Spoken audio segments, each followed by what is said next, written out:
ಕಡಲೆ ಇರಲಿ, ಹಲಸಂದೆ ಬೀಜ, ಕಪ್ಪು ಕಡಲೆ ಅಥವಾ ಬಿಳಿ ಕಡಲೆ, ಎಲ್ಲವೂ ಸ್ವಾದಿಷ್ಟವಾಗುತ್ತೆ.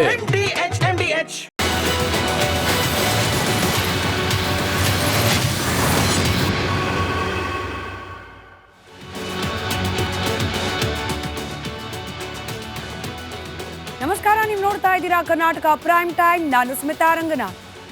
ಧರ್ಮಸ್ಥಳ ಗ್ರಾಮದಲ್ಲಿ ನಡೆದಿದೆ ಎನ್ನಲಾದ ನಿಗೂಢ ಅತ್ಯಾಚಾರ ಹಾಗೆ ಹತ್ಯೆ ಪ್ರಕರಣಗಳ ಸಂಬಂಧ ಕೊನೆಗೂ ತನಿಖೆ ಪ್ರಾರಂಭವಾಗಿದೆ. ಎಸ್ಐಟಿ ಅಧಿಕಾರಿಗಳ ಮುಂದೆ ಇವತ್ತು ದೂರು ನೀಡಿದ ಅನಾಮಧೇಯ ವ್ಯಕ್ತಿ ವಿಚಾರಣೆಗೆ ಹಾಜರಾಗಿದ್ದ. ಬರೋಬ್ಬರಿ 7 ಗಂಟೆಗಳಿಗೂ ಹೆಚ್ಚಿನ ಸಮಯ ಆತನ ವಿಚಾರಣೆಯನ್ನು ನಡೆಸಿದೆ ಎಸ್ಐಟಿ ಟೀಮ್.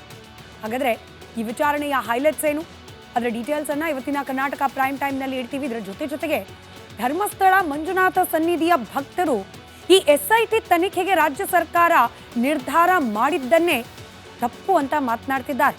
ಭಕ್ತರ ಅಂಬೋಣ ಏನು, ಅದನ್ನ ಕೂಡ ವೀಕ್ಷಿಸೋಣ. ಇದ್ರ ಜೊತೆಗೆ ರಾಜಕೀಯ ಸುದ್ದಿಗಳ ವಿಚಾರಕ್ಕೆ ಬರೋದಾದ್ರೆ, ಸಿದ್ದರಾಮಯ್ಯನವರನ್ನ ಒಡೆಯರ್ ಜೊತೆಯಲ್ಲಿ ಹೋಲಿಕೆ ಮಾಡಿ ಮಾತನಾಡಿದ ಯತೀಂದ್ರ ಅವರ ಮಾತು ಇದೀಗ ಕಾಂಟ್ರವರ್ಸಿಗೆ ಕಾರಣವಾಗಿದೆ. ಇದರ ಡೀಟೇಲ್ಸ್ ಹಾಗೆ ಮಾಲ್ಡೀವ್ಸ್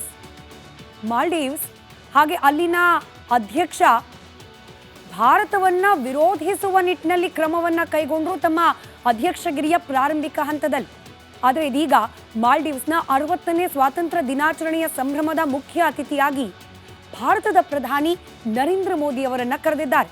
ಹಾಗಾದ್ರೆ ಮಾಲ್ಡೀವ್ಸ್ನ ಅಧ್ಯಕ್ಷ ಯೂ ಟರ್ನ್ ಪಡೆದುಕೊಂಡಿದ್ಯಾಕೆ? ಇದರ ಡೀಟೇಲ್ಸ್ ಅನ್ನ ಕೂಡ ಗಮನಿಸೋಣ. ಎಲ್ಲ ಸುದ್ದಿಯ ಡೀಟೇಲ್ಸ್ ಅನ್ನ ನಿಮ್ಮ ಮುಂದೆ ಇಡೋಕೆ ಮುಂಚೆ ಈ ಕ್ಷಣದ ಹೆಡ್ಲೈನ್ಸ್.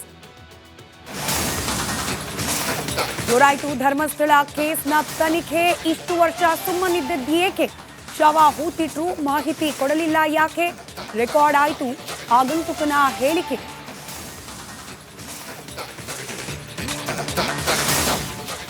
ಎಸ್ಐಟಿ ತನಿಖೆ ನಡೀಲಿ, ಇಂಟರ್ನ್ಯಾಷನಲ್ ತನಿಖೆನ ನಡೀಲಿ. ಇಲ್ಲಿ ಏನು ಸತ್ಯ ಇದೆ ಅನ್ನೋದು ಎಲ್ಲರಿಗೂ ಪಬ್ಲಿಕ್ಕಿಗೂ ಗೊತ್ತಾಗಲಿ. ಏನು ನಡೀತಾ ಇದೆ ಅನ್ನೋದು ಪಬ್ಲಿಕ್ಕಿಗೆ ಗೊತ್ತಾಗಲಿ. ಸತ್ಯ ಹೊರಗಡೆ ಬಂದ ಮೇಲೆ ಸುಳ್ಳು ಸಾಕ್ಷಿ ಯಾವನು ಹೇಳಿದ್ದಾನೆ ಅವನಿಗೆ ಇಲ್ಲಿ ಸರ್ಕಲಲ್ಲಿ ನಿಲ್ಲಿಸಿ ಹೊಡೀರಿ. ಧರ್ಮಸ್ಥಳದಲ್ಲಿ ಹೆಚ್ಚುತ್ತಾ ಇದೆ ಭಕ್ತರ ಸಾಗರ. ತನಿಖೆ ಯಾಕೆ ಬೇಕು ಅಂತ ಜನರ ಪ್ರಹಾರ. ಆರೋಪ ಸುಳ್ಳಾದ್ರೆ ಸರ್ಕಲ್ನಲ್ಲಿ ನಿಲ್ಸ್ ಹೊಡಿತೀವಿ ಅಂತ ಅಬ್ಬರ. ಒಡೆಯರ್ ಜೊತೆ ಸಿದ್ದರಾಮಯ್ಯ ಹೋಲಿಕೆ. ಸಿಎಂ ಮಗನ ಮಾತಿಗೆ ಬಿಜೆಪಿ ಟೀಕೆ. ಪುತ್ರನ ಮಾತಲ್ಲಿ ತಪ್ಪೇನು ಅಂತ ಸಿದ್ದು ಹೇಳಿಕೆ. ಸುರಕ್ಷಿತ ಆಹಾರದ ವಿರುದ್ಧ ಸರ್ಕಾರದ ವಾರ್. ಅನ್ಸೇಫ್ ಕಬಾಬ್ ಮಾಡ್ತಿದ್ಯಂತೆ ಎಂಪೈರ್. ರೆಸ್ಟೋರೆಂಟ್ ಶೀಘ್ರವೇ ದಾಖಲಾಗಲಿದೆ ದೂರು. ಭಾರತವನ್ನ ಕೈಬೀಸಿ ಕರೀತಾ ಇದೆ ಮಾಲ್ದೀವ್ಸ್. ಮೋದಿ ಗಿಫ್ಟ್ ಕಂಡು ಮುಯಿಜು ಫುಲ್ ಖುಷ್. ಸಂಬಂಧ ಸುಧಾರಣೆ ಕಂಡು ಚೀನಾಗೆ ಉರಿ ಫಿಕ್ಸ್.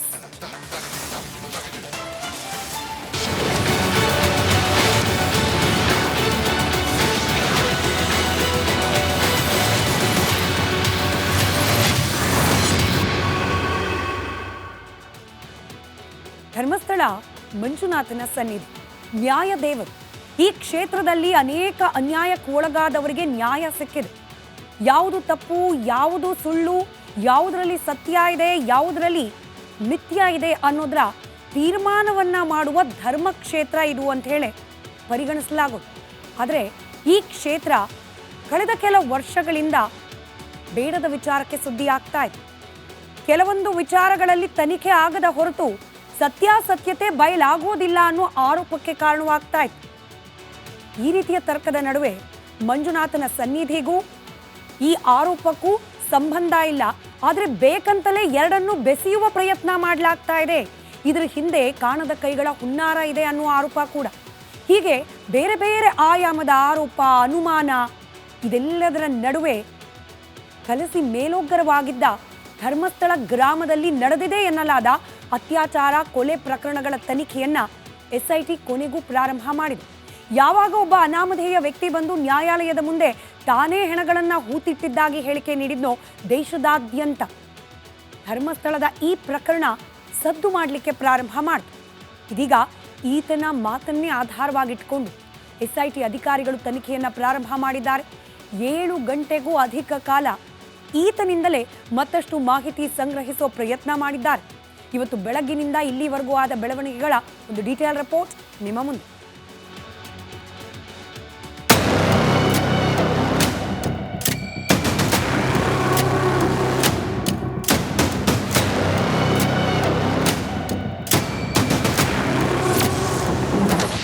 ಧರ್ಮಸ್ಥಳದಲ್ಲಿ ಶವಗಳನ್ನು ಹೂತಿಟ್ಟ ಪ್ರಕರಣ.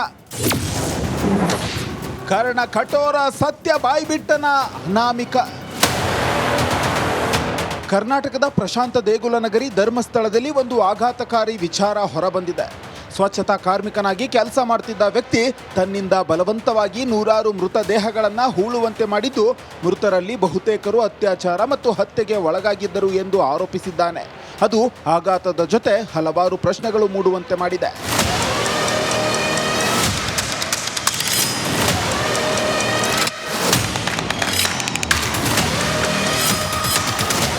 ಸರ್ಕಾರ ರಚಿಸಿರುವ ನೂತನ ವಿಶೇಷ ತನಿಖಾ ದಳ ತನಿಖೆ ಆರಂಭಿಸಿದೆ.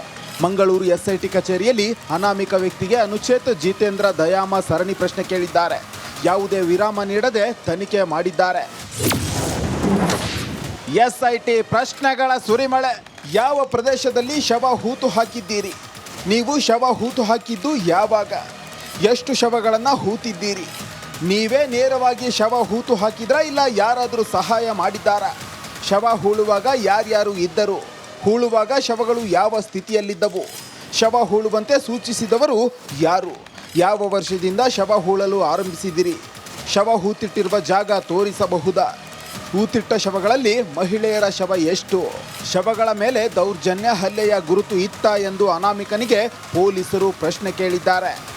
ಈಗ ಎಕ್ಸ್ಯೂಮ್ ಆಗಬೇಕು. ಎಕ್ಸ್ಯೂಮ್ ಆದಮೇಲೆ DNA ಆಗಬೇಕು, ಬಂಧಿಸಬೇಕು.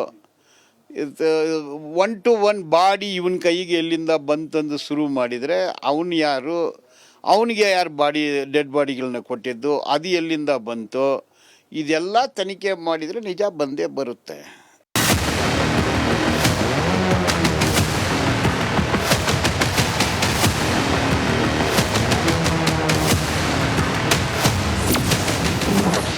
ಅನಾಮಿಕ ಬಾಂಬ್. ಧರ್ಮಸ್ಥಳಕ್ಕೆ ಲಕ್ಷಾಂತರ ಭಕ್ತರು ಭೇಟಿ ನೀಡುತ್ತಾರೆ. ಆದರೆ ಧರ್ಮಸ್ಥಳ ದೇವಾಲಯದಲ್ಲಿ 1995ರಿಂದ 2014 ತನಕ ಸ್ವಚ್ಛತಾ ಕಾರ್ಮಿಕನಾಗಿ ಕಾರ್ಯನಿರ್ವಹಿಸುತ್ತಿದ್ದ ಓರ್ವ ವ್ಯಕ್ತಿ ತನಗೆ ಬೆದರಿಕೆ ಒಡ್ಡಿ ಮಹಿಳೆಯರ ಮತ್ತು ಯುವ ಹೆಣ್ಣು ಮಕ್ಕಳ ಸಾಕಷ್ಟು ಶವಗಳನ್ನು ಹೂತು ಹಾಕುವಂತೆ ಮಾಡಲಾಗಿತ್ತು ಎಂದು ಹೇಳಿಕೆ ನೀಡಿದ್ದಾನೆ. ಈ ಶವಗಳ ಪೈಕಿ ಬಹಳಷ್ಟು ಶವಗಳ ಮೇಲೆ ಲೈಂಗಿಕ ಹಿಂಸೆ ಮತ್ತು ಕೊಲೆ ನಡೆದಿರುವ ಲಕ್ಷಣಗಳು ಇದ್ದವು ಎಂದು ಆತ ಹೇಳಿದ್ದಾನೆ.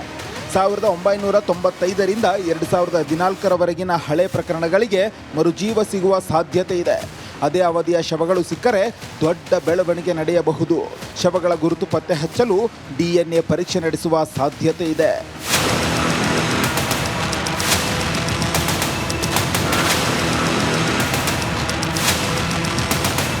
ನಿಗೂಢ ವ್ಯಕ್ತಿಯ ಉತ್ತರಗಳನ್ನು ವಿಡಿಯೋ ರೆಕಾರ್ಡ್ ಮಾಡಲಾಗ್ತಿದೆ. ಆದರೆ ಆತ ಎಚ್ಚರಿಕೆಯಿಂದ ಉತ್ತರ ನೀಡುತ್ತಿದ್ದಾನೆ. ದಿನೇಶ್ ಕಾಶಿಪಟ್ನ, ಹರೀಶ್ ಜೊತೆ ಮಾರುತಿ, ರಿಪಬ್ಲಿಕ್ ಕನ್ನಡ, ಧರ್ಮಸ್ಥಳ. ಧರ್ಮಸ್ಥಳದಲ್ಲಿ ಶವ ಹೂತಿಟ್ಟ ಪ್ರಕರಣದ ತನಿಖೆ ಏನೋ ಪ್ರಾರಂಭವಾಗಿದೆ. ಆದರೆ ಈ ತಲೆಬುರುಡೆ ಹಿಂದೆ ಬಿದ್ದ SIT ತಂಡಕ್ಕೆ ಸ್ಫೋಟಕ ಮಾಹಿತಿಯನ್ನ ಹೊರಗಿಡುವ ಸಾಧ್ಯತೆ ಇದೆ ಅನ್ನೋ ನಿರೀಕ್ಷೆ ಕೂಡ ಹೆಚ್ಚಿದೆ. ಆದರೆ SIT ತಂಡಕ್ಕೆ ತನಿಖೆ ಅಷ್ಟು ಸುಲಭದ ಟಾಸ್ಕ್ ಅಲ್ಲ. ತನಿಖೆಗೆ ಇಳಿದಿರುವ SITಗೆ ಸಾಲು ಸಾಲು ಸವಾಲುಗಳು ಎದುರಾಗುವ ಸಾಧ್ಯತೆ ಕೂಡ ಇದೆ. ಹಾಗಾದರೆ SIT ತಂಡಕ್ಕೆ ಯಾವ ರೀತಿಯ ಸವಾಲುಗಳು ಎದುರಾಗಬಹುದು? ತನಿಖೆ ಸಂದರ್ಭದಲ್ಲಿ ಯಾವೆಲ್ಲ ವಿಚಾರಕ್ಕೆ SIT ತಂಡ ತಲೆ ಕೆಡಿಸ್ಕೊಳ್ಳುವ ಹಂತಕ್ಕೆ ಹೋಗಬಹುದು? ಆ ಬಗ್ಗೆ ಒಂದು ವರದಿ ನಿಮ್ಮ ಮುಂದೆ.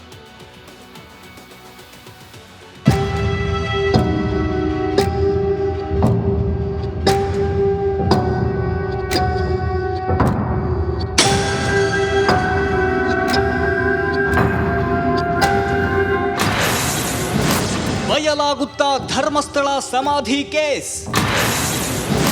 ಬುರುಡೆ ಸಾಕ್ಷ್ಯದ ಬಗ್ಗೆ ಗಂಭೀರ ತನಿಖೆ ಶುರು. ಧರ್ಮಸ್ಥಳ ಗ್ರಾಮದ ಅರಣ್ಯ ಪ್ರದೇಶಗಳ ಸುತ್ತಮುತ್ತ ಶವಗಳನ್ನ ಹೂತಿಡಲಾಗಿದೆ ಎನ್ನುವ ಆರೋಪವಿದೆ. ಆ ಪ್ರಕರಣಕ್ಕೆ ಸಂಬಂಧಿಸಿದಂತೆ ಸರ್ಕಾರ ನೇಮಕ ಮಾಡಿರೋ ವಿಶೇಷ ತನಿಖಾ ತಂಡ ತನಿಖೆಯನ್ನ ಆರಂಭಿಸಿದೆ. ಶವಗಳನ್ನ ಹೂತಿಟ್ಟಿದ್ದೇನೆ ಎಂದು ದೂರು ಕೊಟ್ಟ ಅನಾಮಿಕನನ್ನ SIT ಅಧಿಕಾರಿಗಳು ವಿಚಾರಣೆ ನಡೆಸಿದ್ದಾರೆ.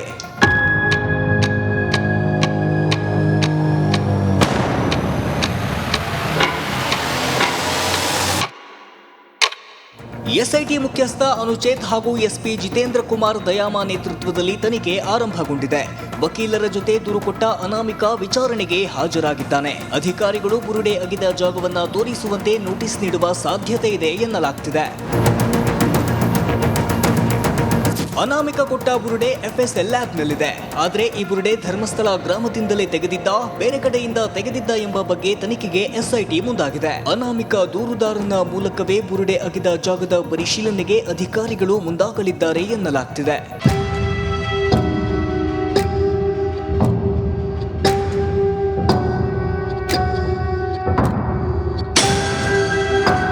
ಜಾಗದ ಪರಿಶೀಲನೆ ಬಳಿಕ ಆ ಜಾಗದ ಮಣ್ಣಿನ FSL ಪರೀಕ್ಷೆ ಕೂಡ ನಡೆಯಲಿದ್ದಂತೆ. ಅನಾಮಿಕ ಕೊಟ್ಟ ಬುರುಡೆಯಲ್ಲಿರೋ ಮಣ್ಣಿನ ಕಣ ಮತ್ತು ಧರ್ಮಸ್ಥಳ ಗ್ರಾಮದಲ್ಲಿ ಅನಾಮಿಕ ತೋರಿಸುವ ಜಾಗದ ಮಣ್ಣಿನ ಪರೀಕ್ಷೆ ನಡೆಯಲಿದ್ದು, ಎರಡೂ ಮಣ್ಣಿನ ಕಣಗಳನ್ನ ಮ್ಯಾಚ್ ಮಾಡಿ ನೋಡಿ ಬಳಿಕವೇ ಬುರುಡೆ ಧರ್ಮಸ್ಥಳ ಗ್ರಾಮದಲ್ಲೇ ತೆಗೆದಿದ್ರ ಅನ್ನೋದು ಗೊತ್ತಾಗಲಿದೆ. ದಿನೇಶ್ ಕಾಶಿಪಟ್ನ, ಹರೀಶ್ ಜೊತೆ ಮಾರುತಿ, ರಿಪಬ್ಲಿಕ್ ಕನ್ನಡ, ಧರ್ಮಸ್ಥಳ. ಧರ್ಮಸ್ಥಳದಲ್ಲಿ ಹೂತಿಟ್ಟ ಶವಗಳ ಪ್ರಕರಣದ ತನಿಖೆ ಶುರುವಾಗಿದೆ. SIT ರಚನೆಯಾಗಿದ್ರ ಬಗ್ಗೆ ಮಿಶ್ರ ಪ್ರತಿಕ್ರಿಯೆ ವ್ಯಕ್ತವಾಗ್ತಾ ಇದೆ. ಅದರಲ್ಲೂ ಶ್ರೀ ಕ್ಷೇತ್ರದ ಭಕ್ತಾದಿಗಳು ತನಿಖೆಗೆ ವಿರೋಧ ವ್ಯಕ್ತಪಡಿಸುತ್ತಿದ್ದಾರೆ.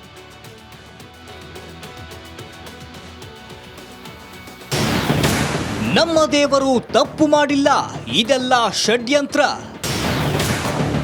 ಅನಾಮಿಕನ ವಿರುದ್ಧ ಕೆರಳಿ ಕೆಂಡವಾದ ಭಕ್ತಾದಿಗಳು. ಧರ್ಮಸ್ಥಳ ಪ್ರಕರಣ ದೇಶಾದ್ಯಂತ ಸದ್ದು ಮಾಡ್ತಿದೆ. ಅನಾಮಿಕ ಬಂದು ಹೂತಿಟ್ಟ ಶವಗಳ ಮಾಹಿತಿ ಕೊಡುತ್ತೇನೆ ಎಂದಿದ್ದಕ್ಕೆ SIT ರಚನೆಯಾಗಿದೆ. ತನಿಖೆ ಬಗ್ಗೆ ಮಂಜುನಾಥ ಸ್ವಾಮಿ ಭಕ್ತಾದಿಗಳು ವಿರೋಧ ವ್ಯಕ್ತಪಡಿಸಿದ್ದಾರೆ.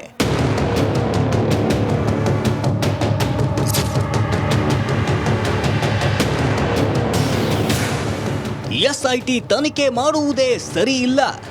ನಾನು ಹೇಳಿದ ತಪ್ಪು ಅಂತ ನಾನು ಹೇಳ್ತೀನಲ್ಲ, ಅದು ಸರಿ ಇಲ್ಲ. ಅದು ಆ ತನಿಖೆ ಮಾಡ್ತಿರೋದು ತಪ್ಪು. ಅದು ಯಾಕೆ ಅಂದರೆ ಯಾರೋ ಒಬ್ಬ ಮಾಡಿರೋ ತಪ್ಪಿಗೆ ಈಗ ಈ ಧರ್ಮಸ್ಥಳಕ್ಕೆ ವಿರಂಧಗಳ ಮೇಲೆ ಅಪಮಾನ ಸೇರಿ ಮಾಡ್ತಾರಲ್ಲ, ಅದು ಭಾಳ ತಪ್ಪಿದೆ. ಅದು ಸುಳ್ಳು ಹೇಳಿದವನಿಗೆ ಸರ್ಕಲ್ನಲ್ಲಿ ನಿಲ್ಲಿಸಿ ಹೊಡೆಯಿರಿ. SIT ತನಿಖೆ ನಡೀಲಿ, ಇಂಟರ್ನ್ಯಾಷನಲ್ ತನಿಖೆನ ನಡೀಲಿ. ಇಲ್ಲಿ ಏನು ಸತ್ಯ ಇದೆ ಅನ್ನೋದು ಎಲ್ಲರಿಗೂ ಪಬ್ಲಿಕ್ಕಿಗೂ ಗೊತ್ತಾಗಲಿ. ಏನು ನಡೀತಾ ಇದೆ ಅನ್ನೋ ಪಬ್ಲಿಕ್ಕಿಗೆ ಗೊತ್ತಾಗಲಿ. ಸತ್ಯ ಹೊರಗಡೆ ಬಂದ ಮೇಲೆ ಸುಳ್ಳು ಸಾಕ್ಷಿ ಯಾವನು ಹೇಳಿದ್ದಾನೆ ಅವನಿಗೆ ಇಲ್ಲಿ ಸರ್ಕಲಲ್ಲಿ ನಿಲ್ಲಿಸಿ ಹೊಡೀರಿ. ಅವನಿಗೆ ಶಿಕ್ಷೆ ಹೆಂಗೆ ಕೊಡಬೇಕು ಅಂತ ಹೇಳಿದ್ರೆ ಸರ್ಕಲಲ್ಲಿ ನಿಲ್ಲಿಸಿ ಹೊಡೆದು ಶಿಕ್ಷೆ ಕೊಡಬೇಕು ಅವನಿಗೆ. ಅದಾಗುತ್ತಾ? ನಮ್ಮ ಇದರಲ್ಲಿ ನ್ಯಾಯ ಇದೆಯಾ? ಆಗಲ್ಲ ನಮ್ಮಲ್ಲಿ. ತನಿಖೆ ನಡೆಯಲಿ, ಸತ್ಯ ಹೊರಬರಲಿ. ಅಂದರೆ SIT ತನಿಖೆ ಬಗ್ಗೆ ನಮಗೆ ಆಲ್ರೆಡಿ ಇವಾಗ ನಂಬಿಕೆ ಇದೆ. ಇವಾಗ SIT ತನಿಖೆ ಸತ್ಯ ಹೊರಗೆ ಬರ್ಬೇಕಂತ ನಾವೆಲ್ಲರೂ ಇದು ಮಾಡ್ತಿದ್ದೀವಿ. ಇವಾಗ ಅದರ ಬಗ್ಗೆ ಏನು ಜಾಸ್ತಿ ಏನು ಹೇಳಬೇಕಂತ ಇಲ್ಲ. ಎಲ್ರಿಗೂ ಗೊತ್ತಿರೋ ವಿಷಯ ಏನಂತ ಹೇಳಿದರೆ ಕ್ಷೇತ್ರ ಯಾವ ಥರ ಇದೆ, ಕ್ಷೇತ್ರ ನಂಬಿಕೆ ಏನು, ಅದರ ಬಗ್ಗೆ ಎಲ್ರಿಗೂ ಗೊತ್ತಿದೆ. ಅದು ಕೆಲವರು ಏನಂದ್ರೆ ಕ್ಷೇತ್ರದ ಹೆಸರು ಹಾಳು ಮಾಡ್ಲಿಕ್ಕೆ ಇದು ಮಾಡ್ತಿದ್ದಾರೆ ಬಿಟ್ಟರೆ ಅದರಲ್ಲಿ ಅವ್ರಿಗೆ ಬೇರೆ ಏನು ಲಾಭನೂ ಇಲ್ಲ. ನೋಡ್ತೀರಿ, ಅನಾಮಿಕನ ಮಾತು ಸುಳ್ಳಾಗುತ್ತೆ. SIT ತನಿಖೆಯಲ್ಲಿ ಅವನು ಅನಾಮಧೇಯ ವ್ಯಕ್ತಿ ಮಾತಾಡಿದ್ದು ಅವನು ಸಂಪೂರ್ಣ ಸುಳ್ಳು ಅಂತ ಆಗ್ತದೆ. ಯಾಕಂತ ಹೇಳಿದರೆ ಅಲ್ಲಿಗ ಮುಂಚೆಲ್ಲಲ್ಲಿ ಕೊಳೆತ ಶವ ಸಿಗ್ತಿತ್ತು. ಇಲ್ಲಿ ಪೊಲೀಸ್ ಸ್ಟೇಷನ್ ಇರಲಿಲ್ಲ, ಔಟ್ ಪೋಸ್ಟ್ ಇದ್ದದ್ದು. ಬೆಳ್ತಂಗಡಿಯಿಂದ ಬರ್ತಿದ್ರು. ಅದನ್ನು ಕೊಳೆತ ಸ್ಥಿತಿಯಲ್ಲಿ ಅದನ್ನು ಏನು ಮಾಡಲಿಕ್ಕೆ ಆಗ್ತಿರಲಿಲ್ಲ, ದಫನ ಮಾಡಬೇಕಿತ್ತು. ಹಾಗಾಗಿ SIT ತನಿಖೆ ಅದೇ ಬುರುಡೆಗೆ ತೆಗೆಯುವುದು ಏನೋ ಹೇಳ್ತಿದ್ದಾರೆ, ಅದೆಲ್ಲ ಸುಳ್ಳು ಅಂತ. ಧರ್ಮಸ್ಥಳದ ಹೆಸರು ಕೆಡಿಸಲು ಷಡ್ಯಂತ್ರ. ನಮಗೇನು ಕಂಡು ಬಂದೈತೆ ಅಂದರೆ ದೇವಸ್ಥಾನ ವ್ಯವಸ್ಥೆ ಎಲ್ಲ ಚೆನ್ನಾಗಿ ನಡ್ಸ್ಕೊಂಡು ಹೋಗ್ತಾರೆ ಸರ್. ಹೋದವ್ರಿಗೆ ಬಂದವ್ರಿಗೆ ಎಲ್ಲ ಚೆನ್ನಾಗೈತಿ. ಯಾವುದೋ ಒಂದು ಆರೋಪ ಮಾಡೋಕೆ, ಹೆಸರು ಕೆಡ್ಸೋಕೆ 12 ವರ್ಷದ್ದು 13 ವರ್ಷದ್ದು ಈಗ ಹುಟ್ಟ್ಯಾಕ್ಯಾರ ಅಂದರೆ ಹೆಸರು ಕೆಡ್ಸೋಕೆ ಹುಟ್ಟ್ಯಾಕ್ಯಾರ ಇದನ್ನು ಅಂತ ನಮ್ಮ ಅಭಿಪ್ರಾಯ ಸರ್. ಎಲ್ಲ ವ್ಯವಸ್ಥೆ ಚೆನ್ನಾಗೈತಿ. ಹಂಗೆ ಅವರಲ್ಲಿ ಕೆಟ್ಟ ಅಭಿಪ್ರಾಯ ಇದ್ರೆ ಇವಾಗ ಯಾಕೆ ಇಷ್ಟೆಲ್ಲ ಯಾಕೆ ನಡ್ಸ್ಕೊಂಡು ಹೋಗ್ತಾರ? ಚೆನ್ನಾಗೈತಿ ಬಿಡಿ ಸರ್, ಅದೆಲ್ಲ ಸುಳ್ಳು ಅನ್ಕೊಂತೀವಿ. ನಮ್ಮ ಧಣಿ, ನಮ್ಮ ದೇವರು ತಪ್ಪು ಮಾಡಿಲ್ಲ. 43 ವರ್ಷದಿಂದ ದೇವಸ್ಥಾನಕ್ಕೆ ಬಂದು ಪೂಜೆ ಮಾಡಿಸ್ಕೊಂಡೆಲ್ಲ ಹೋಗ್ತಾ ಇದ್ದೇವೆ. ಆದರೆ ಈಗ ನಮ್ಮ ದನಿಯವರಿಗೂ ದೇವರಿಗೂ ಇವರು ನಿರಪರಾಧಿಗಳು. ದನಿಯವರು ನಿರಪರಾಧಿ. ಇವರು ಇಂಪ್ರೂವ್ಮೆಂಟ್ ಆದದ್ದು ನೋಡಿ ಬೇರೆಯವರಿಗೆ ಅಶ್ವ ಬಂದು ಬೇಡದೆಲ್ಲ ಹೇಳ್ತಾ ಇದ್ದಾರೆ. ಆದರೆ ದನಿಯವರು ದೇವರು ನಿರಪರಾಧಿ ಅಂತ ಎಲ್ಲೂ ಬೇಕಾದ್ರೂ ಹೇಳ್ತೇವೆ. ಶವ ಹೂತಿಟ್ಟ ತನಿಖೆಗೆ ಸಹಾಯ ಮಾಡುತ್ತೇವೆ ಎಂದು ವಿಜ್ಞಾನಿಗಳು, ತಾಂತ್ರಿಕ ತಜ್ಞರ ಮುಂದೆ ಬಂದಿದ್ದಾರೆ. ಈ ಕೇಸ್ನಲ್ಲಿ ನಮ್ಮ ಅನುಭವದ ಸಹಾಯ ನೀಡುವುದಾಗಿ ಭರವಸೆ ನೀಡಿದ್ದಾರೆ. ಮಾರುತಿ, ರಿಪಬ್ಲಿಕ್ ಕನ್ನಡ, ಧರ್ಮಸ್ಥಳ.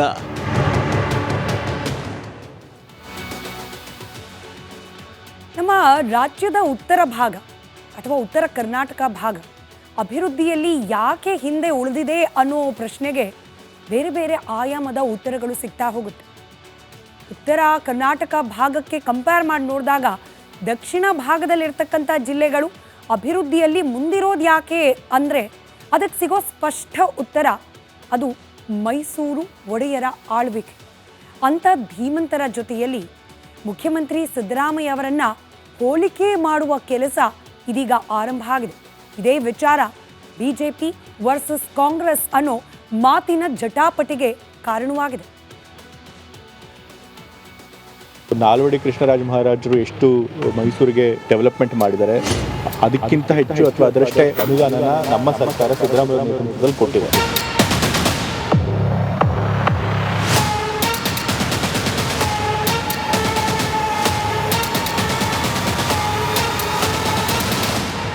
ನೀವು ಹಳೆ ಮೈಸೂರು ಭಾಗಕ್ಕೆ ಹೋದ್ರೆ ಮೈಸೂರು ಒಡೆಯರ ಫೋಟೋಗಳನ್ನ ಮನೆಯಲ್ಲಿಟ್ಟು ಪೂಜೆ ಮಾಡ್ತಾರೆ. ಆ ಪುಣ್ಯಾತ್ಮ ಮಾಡಿದ ಪುಣ್ಯ ಕಾರ್ಯಗಳಿಂದ ಅದೆಷ್ಟೋ ಜನರು ಒಪ್ಪತ್ತಿನ ಊಟ ಮಾಡುತ್ತಾರೆ.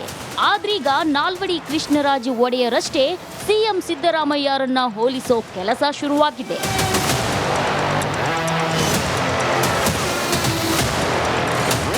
ನಾಲ್ವಡಿ ಕೃಷ್ಣರಾಜ ಒಡೆಯರ್ ಅವರು ಮೈಸೂರಿಗೆ ಕೊಟ್ಟ ಕೊಡುಗೆಯಷ್ಟೇ ಅಥವಾ ಅದಕ್ಕಿಂತ ಜಾಸ್ತಿ ಅನುದಾನವನ್ನ ಸಿದ್ದರಾಮಯ್ಯ ನೀಡಿದ್ದಾರೆ ಅಂತ ಯತೀಂದ್ರರವರು ಡ್ಯಾಡಿಯನ್ನ ಹಾಡಿ ಹೊಗಳಿದ್ದಾರೆ.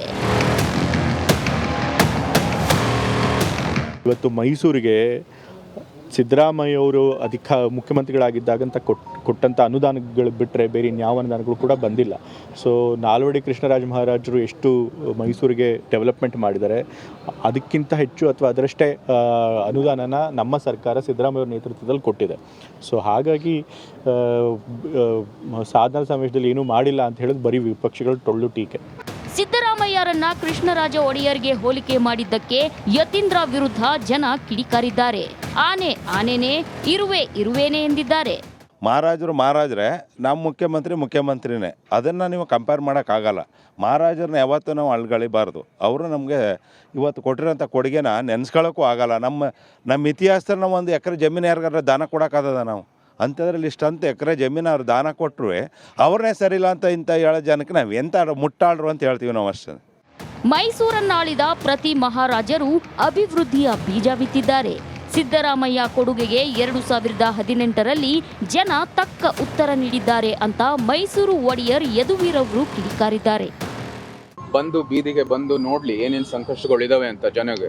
ಇಲ್ಲಿ ಬಂದು ಅಲ್ಲಿ ವಾಣಿಜ್ಯ ಇಲಾಖೆ ಮೂಲಕ ಟ್ಯಾಕ್ಸ್ ನೋಟಿಸ್ಗಳು ಕಳಿಸೋದು, ತಮ್ಮ ಗ್ಯಾರಂಟಿ ಇದರಲ್ಲಿ ಏನು ಯೋಜನೆಗಳು ವಿಫಲ ಆಗ್ತಾ ಇರೋ ಕಾರಣಕ್ಕಾಗಿ ಅದಕ್ಕೆ ಹಣ ಉತ್ಪಾದಿಸಬೇಕಾಗಿರ್ತಕ್ಕಂಥದ್ದು ಗುರಿ ಇಟ್ಕೊಂಡು ಇಂಥ ಎಲ್ಲ ಏನು ವ್ಯವಸ್ಥೆ ದುರ್ಬಳಕೆ ಮಾಡೋದ್ ಬದಲು ಮತ್ತೆ ಇಲ್ಲಿ ಜನರು ದಿಕ್ತಪ್ಪಿಸೋದ್ ಬದಲು ಬಂದು ಇದಕ್ಕೆ ಒಂದು ಜನರ ಸಂಕಷ್ಟಗಳನ್ನು ಬಗೆಹರಿಸೋದಕ್ಕೆ ಪ್ರಯತ್ನ ಮಾಡಿ. ನಾಲ್ವಡಿ ಕೃಷ್ಣರಾಜ ಒಡೆಯರ್ ಎಲ್ಲಿ, ಸಿದ್ದರಾಮಯ್ಯ ಎಲ್ಲಿ? ಇಬ್ಬರಿಗೂ ಹೋಲಿಕೆ ಮಾಡೋದೇ ದೊಡ್ಡ ಅಪಹಾಸ್ಯ ಅಂತ ವಿಪಕ್ಷ ನಾಯಕ ಆರ್ ಅಶೋಕ್ ಕಿಡಿಕಾರಿದ್ದಾರೆ. ಕೃಷ್ಣರಾಜ ಒಡೆಯರ್ ಅವರ ಹೋಲಿಕೆ ಮಾಡ್ಕೊಂಡಿರೋ ಸಿದ್ದರಾಮಯ್ಯನ ಅದೊಂದು ಅಪಹಾಸ್ಯ ಅಂತ ನನ್ನ ಅನಿಸ್ತದೆ. ಅವರೆಲ್ಲಿ ಇವರೆಲ್ಲಿ ಅಧಿಕಾರಕ್ಕೋಸ್ಕರ ಸುತ್ತಾಡ್ತಾ ಇರೋ ಸಿದ್ದರಾಮಯ್ಯನವರು, ಪಾರ್ಟಿಯಿಂದ ಪಾರ್ಟಿಗೆ ಜಂಪ್ ಹೊಡಿತಾ ಇರುವಂಥ ಸಿದ್ದರಾಮಯ್ಯನವರು, ಅವ್ರನ್ನ ಇವರು ಹೋಲಿಕೆ ಮಾಡ್ಕೊಳ್ಳೋದು ಅರ್ಥನೇ ಇಲ್ಲ. ವರ್ಗಾವಣೆ ಖಾತೆ ಸಚಿವ ಯತೀಂದ್ರ ಹೇಳಿದ ಮಾತಲ್ಲ, ತಂದೆಯ ಅಂತರಾಳದ ಭಾವನೆ ಅಂತ ಪ್ರತಾಪ್ ಸಿಂಹ ವ್ಯಂಗ್ಯವಾಡಿದ್ರು. ಮಾನ್ಯ ಸಿದ್ದರಾಮಯ್ಯ ಸಾಹೇಬರ ಸರ್ಕಾರದಲ್ಲಿ ಅನಧಿಕೃತವಾಗಿ ಒಂದು ವರ್ಗಾವಣೆ ಖಾತೆ ರಚನೆಯಾಗಿ ಆ ವರ್ಗಾವಣೆ ಖಾತೆ ಸಚಿವರಾಗಿರುವಂತಹ ಯತೀಂದ್ರ ಅವರು ನಾಲ್ವಡಿ ಕೃಷ್ಣರಾಜ ಒಡೆಯರವರಿಗಿಂತ ತಮ್ಮ ತಂದೆಯವರಾದಂಥ ಸಿದ್ದರಾಮಯ್ಯನವರೇ ದೊಡ್ಡವರು, ಅವರು ಇನ್ನೂ ಜಾಸ್ತಿ ಕೊಡುಗೆಯನ್ನು ಕೊಟ್ಟಿದ್ದಾರೆ ಅಂತ ನನ್ನ ಹೇಳಿಕೆಯನ್ನು ಕೊಟ್ಟಿದ್ದರು. ಇದು ಯತೀಂದ್ರ ಅವರ ಬಾಯಿಂದ ಬಂದಿರುವಂಥ ಅವರ ಮನದಾಳದ ಮಾತು ಮಾತ್ರ ಅಲ್ಲ, ಅದು ಸಿದ್ದರಾಮಯ್ಯ ಸಾಹೇಬರ ಈ ಹಿಂದಿನ ಅವರ ನಡೆ ಮಾತುಗಳನ್ನೆಲ್ಲ ನೋಡಿದಾಗ ಅದು ಅವರ ತಂದೆಯವರಾದಿರುವಂಥ ಸಿದ್ದರಾಮಯ್ಯನವರ ಅಂತರಾಳದ ಭಾವನೆಯೂ ಕೂಡ ಇದೇ ಆಗಿದೆ. ಮಹಾರಾಜರಂತೆ ಕೆಲಸ ಮಾಡಿಲ್ಲ, ನಿಮ್ಮಪ್ಪ ರಾಜ್ಯವನ್ನ ದಿವಾಳಿ ಮಾಡವನೇ ಅಂತ ಯತ್ನಾಳ್ ಕಿಡಿಕಾರಿದ್ದಾರೆ. ಅವ್ರು ಏನು ಅವ್ರ ಮಗ ತೀರಾ ಹಾದಿ ಬಿಟ್ಟು ಮಾತಾಡಕತ್ತಾನಪ್ಪ. ಏನಾರು ಸ್ವಲ್ಪ ಶಾಣ್ಯದನ್ನ ತಿಳ್ಕೊಂಡಿದ್ದೀವಿ ನಾವು. ಪೂರ್ತಿ ನಮ್ಮ ಮೈಸೂರು ಮಹಾರಾಜಕ್ಕಿಂತ ಭಾರಿ ನಮ್ಮ ಅಪ್ಪ ಮಾಡ್ಯಾನ. ನಿಮ್ಮಪ್ಪ ಏನು ಮಾಡ್ಯಾನ, ಗ್ಯಾರಂಟಿ ಮಾಡಿ ಕರ್ನಾಟಕ ದಿವಾಳಿ ಮಾಡ್ಯಾನ, ಅದು ಗೊತ್ತಿಲ್ಲ ಅವರಿಗೆ ಪಾಪ. ಸಿದ್ದರಾಮಯ್ಯ ಪುತ್ರ ಯತೀಂದ್ರ ಸುಖ ಸುಮ್ಮನೆ ವಿವಾದ ಸೃಷ್ಟಿಸಿದ್ದು ವಿಪಕ್ಷಗಳಿಗೆ ಮತ್ತೊಂದು ಅಸ್ತ್ರ ಕೊಟ್ಟಂತಾಗಿದೆ. Bureau report, Republic Kannada. ಮತ್ತಷ್ಟು ಪ್ರಮುಖ ಸುದ್ದಿಗಳನ್ನ ಕ್ವಿಕ್ ಆಗಿ ಗಮನಿಸ್ತಾ ಹೋಗೋಣ. ಕರ್ನಾಟಕ ಎಕ್ಸ್‌ಪ್ರೆಸ್‌ನಲ್ಲಿ ಅರಸೀಕೆರೆಯಲ್ಲಿ ನಡೆದ ಫಲಾನುಭವಿಗಳ ಸಮಾವೇಶದಲ್ಲಿ ಶಾಸಕ ಶಿವಲಿಂಗೇಗೌಡರನ್ನ ಮಂತ್ರಿ ಮಾಡುವಂತೆ ಬೆಂಬಲಿಗರು ಕೂಗಾಡಿದರು. ಬೆಂಬಲಿಗರ ಕೂಗಿಗೆ ಸಿಎಂ ಸಿದ್ದರಾಮಯ್ಯ ಆಕ್ರೋಶ ವ್ಯಕ್ತಪಡಿಸಿದರು. ಆದರೆ ಡಿಸಿಎಂ ಡಿಕೆ ಶಿವಕುಮಾರ್ ಸಚಿವ ಸ್ಥಾನ ನೀಡುವ ಭರವಸೆ ನೀಡಿದ್ದಾರೆ. ಇಲ್ಲದೆ ಹೋಗಿರೋದು ಟೀಕೆಗೆ ಕಾರಣವಾಗ್ತದೆ. ಬೆಂಗಳೂರಿನ ರಾಮ್ ಜ್ಯುವೆಲರಿ ಶಾಪ್ಗೆ ಎಂಟ್ರಿ ಕೊಟ್ಟ ಖದೀಮರು 18 ಸೆಕೆಂಡ್ನಲ್ಲೇ 18 ಲಕ್ಷ ಮೌಲ್ಯದ ಚಿನ್ನಾಭರಣ ದೋಚಿ ಎಸ್ಕೇಪ್ ಆಗಿದ್ದಾರೆ. ಸಿಬ್ಬಂದಿಗೆ ನಕಲಿ ಗನ್ ತೋರಿಸಿ ಚಿನ್ನಾಭರಣ ದೋಚಿದ ಘಟನೆ ಮಾಗಡಿ ರಸ್ತೆಯ ಮಾಚೋಹಳ್ಳಿ ಗೇಟ್ ಬಳಿ ನಡೆದಿದೆ. ಗದಗದಲ್ಲಿ ಕಳ್ಳತನ ಮಾಡುವಾಗ ತಗಲಾಕೊಂಡ ಕಳ್ಳನಿಗೆ ಸಾರ್ವಜನಿಕರು ಗೂಸ ಕೊಟ್ಟಿದ್ದಾರೆ. ಕಳ್ಳನನ್ನ ಹಿಡಿದು ಪೊಲೀಸರಿಗೆ ಒಪ್ಪಿಸಿದ್ದಾರೆ. ಅಷ್ಟೊಂದು ಗೂಸ ಬಿದ್ದರೂ ಕಳ್ಳ ತಗ್ಗೋದೇ ಇಲ್ಲ ಅಂತ ಸಿನಿಮಾ ಡೈಲಾಗ್ ಹೊಡೆದಿದ್ದಾನೆ. ನಾನ್ ವೆಜ್ ಪ್ರಿಯರಿಗೆ ಕಬಾಬ್ ಅಂದರೆ ಪಂಚಪ್ರಾಣ. ಎಣ್ಣೆ ಹೊಡೆಯೋರಿಗೆ ಕಬಾಬ್ ಅಂತೂ ಬೇಕೇ ಬೇಕು. ಆದರೆ ಅದೇ ಕಬಾಬ್ ಬಗ್ಗೆ ಸ್ಫೋಟಕ ಮಾಹಿತಿಯೊಂದು ಹೊರಬಿದ್ದಿದೆ.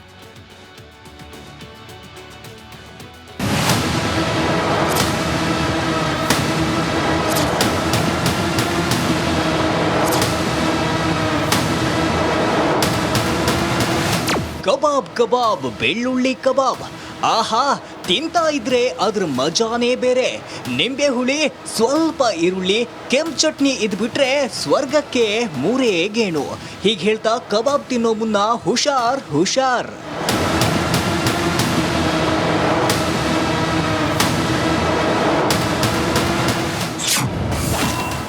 ಕಲರ್ ಕಲರ್ ಕಬಾಬ್ ತಿಂದ್ರೆ ಗೋಟಕ್. ಎಂಫೈರ್ ಚಿಕನ್ ಕಬಾಬ್ ಅಸುರಕ್ಷಿತ.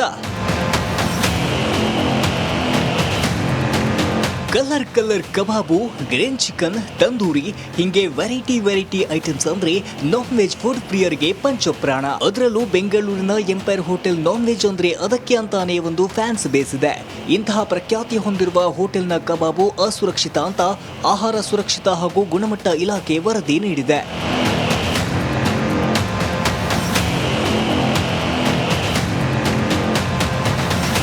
ಜೂನ್ 27ರಂದು ಬೆಂಗಳೂರಿನ ಆನಂದರಾವ್ ಸರ್ಕಲ್ ಬಳಿಯ ಎಂಪೈರ್ ಹೋಟೆಲ್ನಿಂದ ಆಹಾರ ಸುರಕ್ಷತಾ ಅಧಿಕಾರಿಗಳು 2 ಕೆಜಿ ಚಿಕನ್ ಕಬಾಬ್ ಮಾದರಿ ಸಂಗ್ರಹಿಸಿ ಲ್ಯಾಬ್ಗೆ ಕಳಿಸಿದ್ರು. ಇದೀಗ ಬಂದ ವರದಿಯಲ್ಲಿ ಎಂಪೈರ್ ಹೋಟೆಲ್ನ ಚಿಕನ್ ಕಬಾಬ್ ಅನ್ಸೇಫ್ ಅಂತ ವರದಿ ಕೊಟ್ಟು ಶಾಕ್ ನೀಡಿದೆ.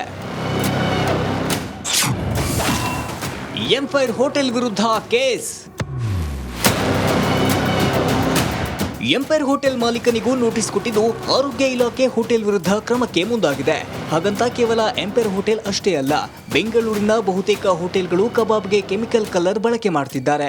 ಇದು ಜೀವಕ್ಕೆ ಹಾನಿಕರ. ಮುತ್ತಪ್ಪ ಲವಾಣಿ, ರಿಪಬ್ಲಿಕ್ ಕನ್ನಡ, ಬೆಂಗಳೂರು. ರೇಣುಕಾಸ್ವಾಮಿ ಕೊಲೆ ಪ್ರಕರಣಕ್ಕೆ ಸಂಬಂಧಪಟ್ಟಂತೆ ಸುಪ್ರೀಂ ಕೋರ್ಟ್ನಲ್ಲಿ ಮೊನ್ನೆ ವಿಚಾರಣೆ ನಡೆದ ನಂತರದಲ್ಲಿ ನಟಿ ಹಾಗೆ ಮಾಜಿ ಸಂಸದೆ ರಮ್ಯಾ ತಮ್ಮ ಸಾಮಾಜಿಕ ಜಾಲತಾಣದಲ್ಲಿ ರೇಣುಕಾಸ್ವಾಮಿ ಕುಟುಂಬಸ್ಥರಿಗೆ ನ್ಯಾಯ ಸಿಗಬೇಕು ಅನ್ನೋ ಪೋಸ್ಟ್ ಹಾಕಿದ್ರು. ಇದಾದ ನಂತರದಲ್ಲಿ ದರ್ಶನ್ ಫ್ಯಾನ್ಸ್ ಸಹಜವಾಗಿ ಬೇರೆ ಎಲ್ಲರಿಗೂ ಮಾಡುವಂತೆ ನಟಿ ರಮ್ಯಾ ವಿರುದ್ಧ ಕೂಡ ಕೆಟ್ಟ ಕಾಮೆಂಟ್ಗಳನ್ನು ಮಾಡ್ಲಿಕ್ಕೆ ಪ್ರಾರಂಭ ಮಾಡಿದ್ರು. ಇದಕ್ಕೀಗ ನಟಿ ಹಾಗೆ ಮಾಜಿ ಸಂಸದೆ ರಮ್ಯಾ ದರ್ಶನ್ ಫ್ಯಾನ್ಸ್ ವಿರುದ್ಧ ರೊಚ್ಚಿಗೆದ್ದಿದ್ದಾರೆ. ತಮ್ಮ ಇನ್ಸ್ಟಾಗ್ರಾಮ್ನಲ್ಲಿ ಪೋಸ್ಟ್ ಮಾಡುವ ಮೂಲಕ ದರ್ಶನ್ ಅಭಿಮಾನಿಗಳಿಗೆ ಟಾಂಗ್ ಕೊಟ್ಟಿದ್ದಾರೆ ರಮ್ಯಾ. ದರ್ಶನ್ ಅಭಿಮಾನಿಗಳೇ, ನನ್ನ ಇನ್ಸ್ಟಾಗ್ರಾಮ್ ಅಕೌಂಟ್ಗೆ ನಿಮಗೆಲ್ಲ ಸ್ವಾಗತ. ರೇಣುಕಾಸ್ವಾಮಿ ಕುಟುಂಬಕ್ಕೆ ನ್ಯಾಯ ಸಿಗಬೇಕು ಅಂತ ನಾನು ಹೇಳಿದ್ದು ನಿಜ. ಈ ಬಗ್ಗೆ ಎಲ್ಲ ಮಾಹಿತಿಗಳು ಇಲ್ಲಿದೆ ನೋಡಿ. ಸುಪ್ರೀಂ ಕೋರ್ಟ್ ವಿಚಾರಣೆಯ ಮಾಹಿತಿಯನ್ನ ಅಲ್ಲಿಗೆ ಟ್ಯಾಗ್ ಮಾಡೋ ಮೂಲಕ ದರ್ಶನ್ ಅಭಿಮಾನಿಗಳಿಗೆ ಟಾಂಗ್ ಕೊಟ್ಟಿದ್ದಾರೆ. ರೇಣುಕಾಸ್ವಾಮಿ ಕೊಲೆ ಕೇಸ್ನಲ್ಲಿ ತಪ್ಪಿತಸ್ಥರಿಗೆ ಶಿಕ್ಷೆ ಆಗಬೇಕು, ಅನ್ಯಾಯಕ್ಕೆ ಒಳಗಾದ ಕುಟುಂಬಕ್ಕೆ ನ್ಯಾಯ ಸಿಗಬೇಕು ಅಂತ ಹೇಳಿ ಇನ್ಸ್ಟಾಗ್ರಾಮ್ನಲ್ಲಿ ಪೋಸ್ಟ್ ಮಾಡಿದ್ದಾರೆ ಮಾಜಿ ಸಂಸದೆ.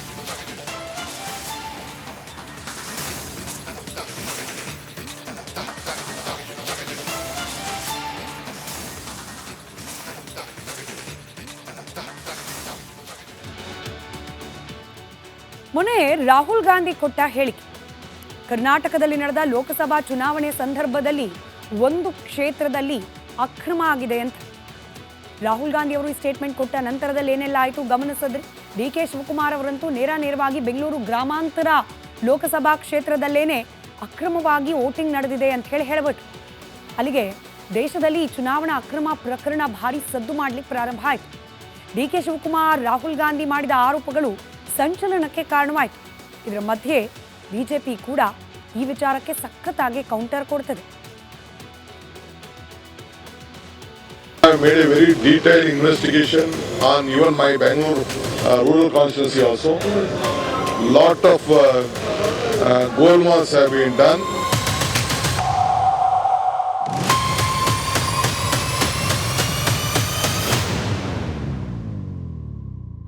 ಅದು ಡಿಕೆ ಬ್ರದರ್ಸ್ ಕೋಟೆ. ಅಲ್ಲಿ ಕಾಂಗ್ರೆಸ್ ಬಿಟ್ಟು ಯಾವುದೇ ಪಕ್ಷ ಕನಸು ಮನಸ್ಸಿನಲ್ಲೂ ಗೆಲ್ಲೋಕೆ ಸಾಧ್ಯವೇ ಇರಲಿಲ್ಲ. ಯಾರನ್ನೇ ನಿಲ್ಲಿಸಿದ್ರೂ ಗೆಲ್ಲೋದು ದೂರದ ಮಾತು. ಆದ್ರೆ ಜನಮೆಚ್ಚಿದ ಡಾಕ್ಟರ್ ಸಿಎನ್ ಮಂಜುನಾಥ್ರನ್ನ ಬೆಂಗಳೂರು ಗ್ರಾಮಾಂತರದಲ್ಲಿ ಕಣಕ್ಕಿಳಿಸಿ ಡಿಕೆಶಿ ಬ್ರದರ್ ಡಿಕೆ ಸುರೇಶ್ರನ್ನ 2 ಲಕ್ಷಕ್ಕೂ ಹೆಚ್ಚು ಮತಗಳಿಂದ ಸೋಲಿಸೋ ಮೂಲಕ ಮೋದಿ ಸೇನೆ ಗೆಲುವಿನ ನಗೆ ಬೀರಿತ್ತು. ಕ್ಷೇತ್ರದಲ್ಲಿ ಬಿಜೆಪಿಯ ಡಾಕ್ಟರ್ ಸಿಎನ್ ಮಂಜುನಾಥ್ 10,79,000 ಮತ ಪಡೆದಿದ್ರು. ಕಾಂಗ್ರೆಸ್ನ ಡಿಕೆ ಸುರೇಶ್ 8 ಲಕ್ಷಕ್ಕೂ ಹೆಚ್ಚು ಮತ ಪಡೆದಿದ್ರು. ಆ ಮೂಲಕ 2,69,647 ಮತಗಳಿಂದ ಬಿಜೆಪಿ ಗೆದ್ದು ಬೀಗಿತ್ತು.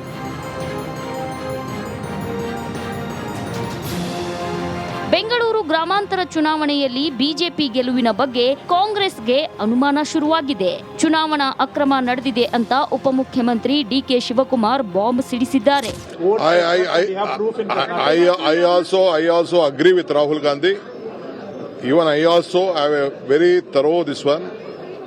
I also have made a very detailed investigation on even my Bangalore rural constituency also. Lot of golmals have been done. I don't want to disclose much. I will come back later on this issue. ಕಲಬುರಗಿಯಲ್ಲಿ ಮಲ್ಲಿಕಾರ್ಜುನ ಖರ್ಗೆ ಅಳಿಯ ರಾಧಾಕೃಷ್ಣ ದೊಡ್ಮನಿ ಅಕ್ರಮ ನಡೆಸಿಯೇ ಚುನಾವಣೆ ಗೆದ್ದಿರೋ ಸಾಧ್ಯತೆ ಇದೆ ಅಂತ city Ravi ಶಂಕೆ ವ್ಯಕ್ತಪಡಿಸಿದ್ದಾರೆ. ನನಗೂ ಅನುಮಾನ ಬಂದಿತ್ತು. ಕಾಂಗ್ರೆಸ್ ಜನತಾದಳ ಎರಡೂ ಒಟ್ಟಿಗಿದ್ದಾಗಲೇ 2019ರಲ್ಲಿ 1 ಸೀಟ್ ಗೆದ್ದಿದ್ರು. 24ರಲ್ಲಿ ಹೆಂಗ 9 ಸೀಟ್ ಗೆದ್ರು? ಈ ಅನುಮಾನ ನನಗೂ ಬಂದಿತ್ತು. ಗೆಲುವು ಇಲ್ಲದೆ ಇದ್ರೆ ಕಲಬುರಗಿನಲ್ಲಿ ಶ್ರೀ ಮಲ್ಲಿಕಾರ್ಜುನ್ ಖರ್ಗೆ ಅವರ ಅಳಿಯ ಗೆಲ್ಲಕ್ಕೆ ಹೆಂಗಾಗ್ತಿತ್ತು? ಗೆಲ್ಲಕ್ಕೆ ಸಾಧ್ಯನೇ ಇರಲಿಲ್ಲ. ಕಳೆದ ಲೋಕಸಭಾ ಚುನಾವಣೆಯಲ್ಲಿ ಬಿಜೆಪಿ ಮತ್ತು ಜೆಡಿಎಸ್ ಮೈತ್ರಿಕೂಟ 19 ಮತ್ತು ಕಾಂಗ್ರೆಸ್ 9 ಕ್ಷೇತ್ರದಲ್ಲಿ ಗೆಲುವು ಸಾಧಿಸಿತ್ತು. ಅಕ್ರಮ ನಡೆದಿದ್ರೆ ಕೈಪಡೆ 9 ಕಡೆ ಹೇಗೆ ಗೆದ್ರು ಅಂತ ಬಿಜೆಪಿ ಪ್ರಶ್ನೆ ಮಾಡುತ್ತಿದೆ.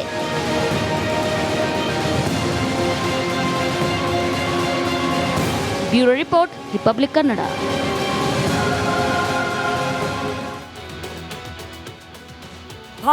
ಭಾರತವನ್ನ ವಿರೋಧಿಸೋದು ಅಥವಾ ಭಾರತದ ಶತ್ರುತ್ವವನ್ನ ಕಟ್ಟಿಕೊಳ್ಳೋದು ಸುಲಭದ ಮಾತಲ್ಲ ಅನ್ನೋದನ್ನ ಇದೀಗ ಜಾಗತಿಕ ಮಟ್ಟದಲ್ಲಿ ಬಹುತೇಕ ದೇಶಗಳು ಒಪ್ಕೊಂಡಿವೆ. ಅಮೆರಿಕ, ಚೀನಾ ಕೂಡ ಈ ಮಾತಿಗೆ ಸಹಮತವನ್ನ ವ್ಯಕ್ತಪಡಿಸ್ತಾ ಇದೆ. ಆದರೆ ಈ ನಡುವೆ ಮಾಲ್ಡೀವ್ಸ್ನಲ್ಲಿ ನೂತನ ಅಧ್ಯಕ್ಷರಾಗಿ ಬಂದ ಮೇಲೆ ಮೊಹಮ್ಮದ್ ಮುಯಿಜು ಇಂಡಿಯಾ ಔಟ್ ಅನ್ನೋ ಕ್ಯಾಂಪೇನ್ ಅನ್ನೇ ಶುರು ಮಾಡಿಬಿಟ್ಟಿದ್ರು. ಇದಾಗಿ ಕೆಲವೇ ದಿನಗಳು, 1.5 ವರ್ಷ, ಇದೀಗ ಖುದ್ದು ಭಾರತದ ಪ್ರಧಾನಿ ನರೇಂದ್ರ ಮೋದಿ ಅವರಿಗೆ ಮಾಲ್ಡೀವ್ಸ್ಗೆ ಬನ್ನಿ ಅನ್ನೋ ಆಹ್ವಾನ ಬಂದಿದೆ. 2 ದಿನದ ಪ್ರವಾಸವನ್ನ ಪ್ರಧಾನಿ ನರೇಂದ್ರ ಮೋದಿ ಕೈಗೊಂಡಿದ್ದಾರೆ. ಮಾಲ್ಡೀವ್ಸ್ನ 60ನೇ ಸ್ವಾತಂತ್ರ್ಯ ದಿನಾಚರಣೆಯಲ್ಲಿ ಮುಖ್ಯ ಅತಿಥಿಯಾಗಿ ಭಾಗಿಯಾಗಿದ್ದಾರೆ. ಇಂಡಿಯಾ ಔಟ್ ಎನ್ನುತ್ತಿದ್ದ ಮಾಲ್ಡೀವ್ಸ್ನ ಅಧ್ಯಕ್ಷ ಮೊಹಮ್ಮದ್ ಮುಯಿಜು ಈಗ ಇಂಡಿಯಾ ವೆಲ್ಕಮ್ ಅಂತಿದ್ದಾರೆ.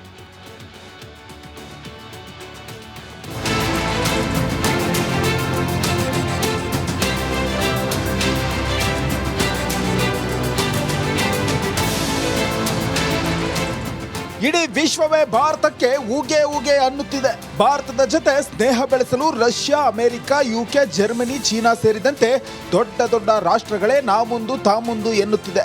ಹೀಗಿರುವಾಗ ಯಕಶ್ಚಿತ್ ಮಾಲ್ಡೀವ್ಸ್ ಅಧ್ಯಕ್ಷರು ಭಾರತ ವಿರೋಧಿ ನೀತಿ ಅನುಸರಿಸಿ ಚೀನಾದ ತೊಡೆ ಮೇಲೇರಿ ಕೂತಿದ್ದರು. ಆದರೆ ಚಪ್ಪಟೆ ಮೂಗಿದ ಕ್ಷಿ ಜಿನ್ಪಿಂಗ್ ಮುಂದೆ ಸಾಲಕ್ಕಾಗಿ ಭಿಕ್ಷಾ ಪಾತ್ರೆ ಹಿಡಿದಾಗ ಹಚ್ಚ ಅಂತ ಓಡಿಸಿದ್ರಂತೆ. ಆಗ್ಲೇ ಮೊಹಮ್ಮದ್ ಮುಯಿಜುಗೆ ಬುದ್ಧಿ ಬಂದಿದೆ. ಮಾಲ್ಡೀವ್ಸ್ನ 60ನೇ ಸ್ವಾತಂತ್ರ್ಯೋತ್ಸವಕ್ಕೆ ಮೋದಿ ಅವರನ್ನ ಕರೆಸಿ ಆತಿಥ್ಯ ವಹಿಸಿದ್ದಾರೆ.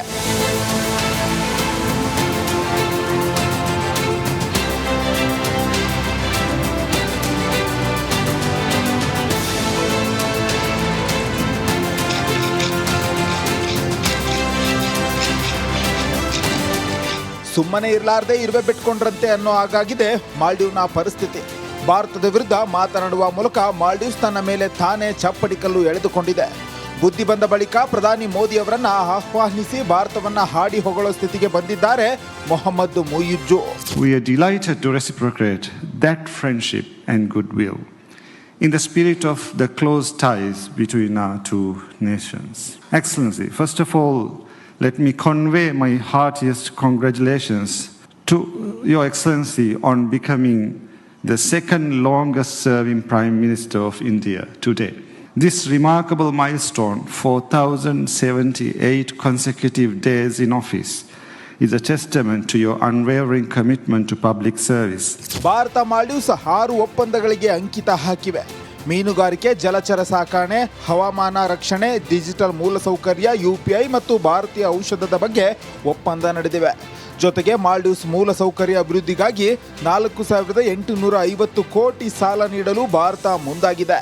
भारत और मालदीव अपने राजनयिक संबंधों के भी 60 साल मना रहे हैं, परंतु हमारे संबंधों की जड़ें इतिहास से भी पुरानी हैं और समुद्र जितनी गहरी है. ಮೋದಿ ಭೇಟಿ ಭಾರತದ ನೆರೆಹೊರೆಯವರು ಮೊದಲು ಎಂಬ ನೀತಿಗೆ ಬಲ ತುಂಬಿದ್ದು ಹಿಂದೂ ಮಹಾಸಾಗರದಲ್ಲಿ ಶಾಂತಿ ಮತ್ತು ಸ್ಥಿರತೆ ಹೆಚ್ಚಿಸಲು ಒತ್ತು ನೀಡಿದೆ. ಮುಯಿಜ್ಜು ಮಾತುಗಳು ದ್ವಿಪಕ್ಷೀಯ ಸಂಬಂಧದಲ್ಲಿ ಹೊಸ ಅಧ್ಯಾಯವನ್ನ ಪ್ರಾರಂಭಿಸಿದೆ. News desk, Republic Kannada. ಮಾಲ್ಡೀವ್ಸ್ಗೆ ಭಾರತ ಅನಿವಾರ್ಯ ಯಾಕೆ ಅನ್ನೋ ಅಂಶಗಳನ್ನು ಗಮನಿಸ್ತಾ ಹೋಗೋಣ. ಮಾಲ್ಡೀವ್ಸ್ ಹೆಚ್ಚಾಗಿ ಪ್ರವಾಸೋದ್ಯಮವನ್ನು ಅವಲಂಬಿಸಿರ್ತಕ್ಕಂಥ ದೇಶ. ಹೀಗಾಗಿ ಕೊರೋನಾ ಕಾಲದಿಂದಲೂ ಕೂಡ ಮಾಲ್ಡೀವ್ಸ್ನ ಆರ್ಥಿಕ ಪರಿಸ್ಥಿತಿ ಸಂಕಷ್ಟದಲ್ಲೇ ಇದೆ. ಕಳೆದ ವರ್ಷವಂತೂ ಮಾಲ್ಡೀವ್ಸ್ ಸಂಪೂರ್ಣವಾಗಿ ದಿವಾಳಿಯಾಗುವ ಹಂತಕ್ಕೆ ಹೋಗಿ ತಲುಪಿತ್ತು. ಇದಕ್ಕೆ ಉದಾಹರಣೆ ಅಂದರೆ ಮಾಲ್ಡೀವ್ಸ್ನ ವಿದೇಶಿ ವಿನಿಮಯ ಮೀಸಲು $44 ಕೋಟಿ ಕುಸಿತಿತ್ತು. ಇನ್ನೂ ಸಿಂಪಲ್ ಆಗಿ ಹೇಳಬೇಕು ಅಂದರೆ 1.5 ತಿಂಗಳಿಗೆ ಅಗತ್ಯ ವಸ್ತುಗಳನ್ನು ಖರೀದಿ ಮಾಡಲಿಕ್ಕಷ್ಟೇ ಮಾಲ್ಡೀವ್ಸ್ನ ಬಳಿಯಲ್ಲಿ ಹಣ ಉಳಿದಿತ್ತು. ಇದು ಮಾಲ್ಡೀವ್ಸ್ನ ಆರ್ಥಿಕ ಪರಿಸ್ಥಿತಿ ಕಳೆದ ವರ್ಷ. ಆಗ ಮಾಲ್ಡೀವ್ಸ್ನ ಸಹಾಯಕ್ಕೆ ಬಂದದ್ದೇ ಭಾರತ. ಮಾಲ್ಡೀವ್ಸ್ನಲ್ಲಿ ಭಾರತದ ಸಹಾಯದಿಂದ ಅಭಿವೃದ್ಧಿ ಕಾರ್ಯಗಳಾಗ್ತಾ ಇದೆ.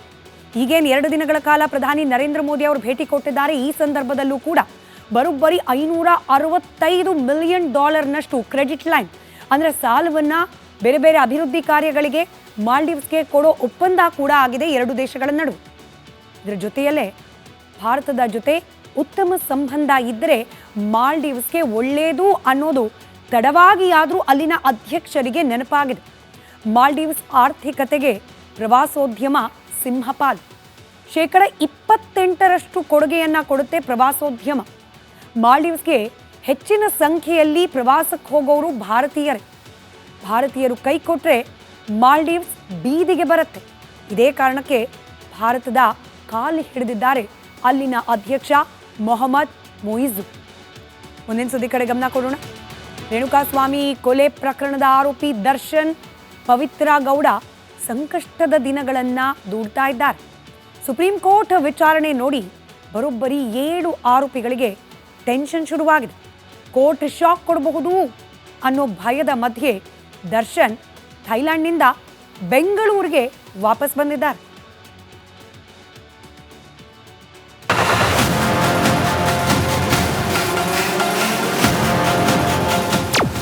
ಆರೋಪಿಗೆ ಭದ್ರತೆಯನ್ನು ಕೊಂಡುಕೊಂಡಿದ್ದಾರೆ.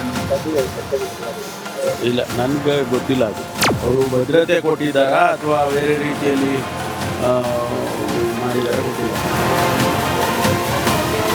ಚಿತ್ರದುರ್ಗದ ರೇಣುಕಾಸ್ವಾಮಿ ಬರ್ಬರ ಹತ್ಯೆ ಪ್ರಕರಣದ ಆರೋಪಿ ದರ್ಶನ್ಗೆ ಸಂಕಷ್ಟ ಶುರುವಾಗಿದೆ. ಪರಪ್ಪನಗ್ರಹಾರದಲ್ಲಿ ಒಂದಷ್ಟು ದಿನಗಳನ್ನ ಕಳೆದು ಬಳ್ಳಾರಿ ಜೈಲಿನಲ್ಲಿ ಶತದಿನೋತ್ಸವ ಆಚರಿಸಿದ್ದ ದರ್ಶನ್ಗೆ ಸುಪ್ರೀಂ ಕೋರ್ಟ್ ಬಿಗ್ ಶಾಕ್ ಕೊಡುವ ದಿನ ಬಂದಂತೆ ಕಾಣ್ತಿದೆ.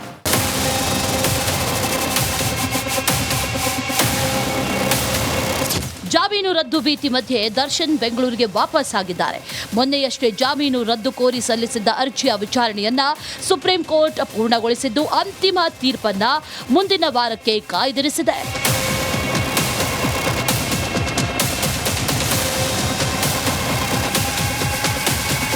ನಟ ದರ್ಶನ್ ಡೆವಿಲ್ ಸಿನಿಮಾ ಶೂಟಿಂಗ್ ಆಗಿ ಥೈಲ್ಯಾಂಡ್ಗೆ ಹೋಗಿದ್ರು. ವಿದೇಶದಲ್ಲಿ ಶೂಟಿಂಗ್ ಮುಗಿಸಿಕೊಂಡು ತಡರಾತ್ರಿ 11:45 ಸುಮಾರಿಗೆ ಕೆಂಪೇಗೌಡ ಅಂತಾರಾಷ್ಟ್ರೀಯ ವಿಮಾನ ನಿಲ್ದಾಣಕ್ಕೆ ದರ್ಶನ್ ವಾಪಸ್ ಆಗಿದ್ದಾರೆ. ಚಾಲೆಂಜಿಂಗ್ ಸ್ಟಾರ್ ಪತ್ನಿ ವಿಜಯಲಕ್ಷ್ಮಿ ಹಾಗೂ ನಟ ಧನ್ವೀರ್ ಜೊತೆಗೆ ಮನೆಗೆ ತೆರಳಿದ್ದಾರೆ.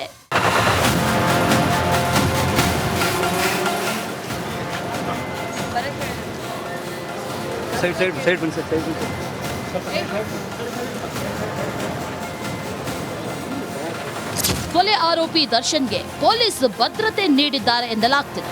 ಆದರೆ ಭದ್ರತೆ ನೀಡಿರುವ ಬಗ್ಗೆ ನನಗೆ ಗೊತ್ತಿಲ್ಲ, ವಿಚಾರಣೆ ಮಾಡ್ತೇನೆ ಅಂತ ಗೃಹ ಸಚಿವ ಡಾಕ್ಟರ್ ಜಿ ಪರಮೇಶ್ವರ್ ಹೇಳಿದ್ದಾರೆ.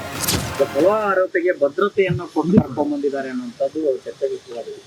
ಇಲ್ಲ, ನನಗೆ ಗೊತ್ತಿಲ್ಲ ಅದು ಅವರು ಭದ್ರತೆ ಕೊಟ್ಟಿದ್ದಾರಾ ಅಥವಾ ಬೇರೆ ರೀತಿಯಲ್ಲಿ ಮಾಡಿದಾರ ಗೊತ್ತಿಲ್ಲ, ನನಗೆ ವಿಚಾರ ಮಾಡ್ತೀನಿ.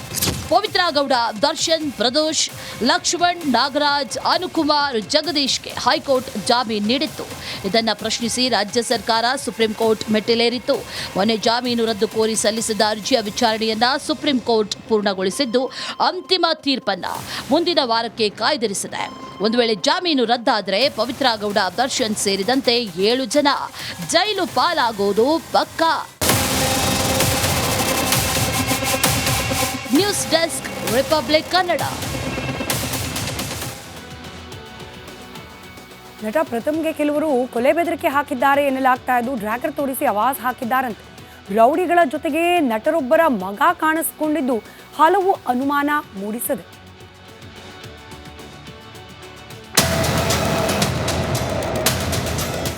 ಹಲ್ಲೆಗೆ ಪ್ರಯತ್ನ ಮಾಡಿದ್ವಿ, ತೋರಿಸಿದ್ದು ಅಂದ್ರೆ ವೆಪನ್ ತೋರಿಸಿದ್ದು ಅಂದ್ರೆ ಮಾರಕಾಸ್ತ್ರಗಳು ತೋರಿಸೋದಿದೆಯಲ್ಲ, ಅದು ತೋರಿಸಿ ಬೆದರಿಕೆ ಹೊಡೋದಿದೆಯಲ್ಲ, ಇಟ್ಸ್ ನಥಿಂಗ್ ಬಟ್ ಕೊಲೆ ಬೆದರಿಕೆ. ಸದಾ ಒಂದಿಲ್ಲೊಂದು ಸುದ್ದಿಯಲ್ಲಿರೋ ನಟ ಪ್ರಥಮ್ ಇದೀಗ ಮತ್ತೊಂದು ಗಂಭೀರ ಆರೋಪ ಮಾಡಿದ್ದಾರೆ. ನನಗೆ ಕೆಲವರು ಜೀವ ಬೆದರಿಕೆ ಹಾಕಿದ್ದಾರೆ ಎಂದು ಆರೋಪಿಸಿದ್ದಾರೆ.